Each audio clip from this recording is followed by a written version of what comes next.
សិក្សាក្រដូចបងគ្មានលទ្ធភាពតោងត្រានត្រើយពាក្យចុងក្រោយអូនឲ្យបងឈប់នឹកដើម្បីនួនល្អងបងសុខចិត្តធ្វើគ្រប់យ៉ាងព្រោះថ្លៃតាំងចិត្តថ្មីរំងាប់អរ៉ាបងមិនហ៊ានរំខានឲ្យស្រីខ្វល់ចិនដាទ្រាំឈឺផ្សាក្រំគ្រាម្នាក់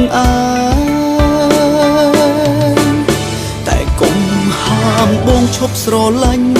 ឈប់នឹកអូនគឺមិនបានព្រោះកលយានបងថតជាប់ក្នុងបេះដូងបងធ្វើមិនបានទេបើមាសមេឲ្យបងឈប់ស្នេហ៍បងធ្វើមិនបានព្រោះស្រឡាញ់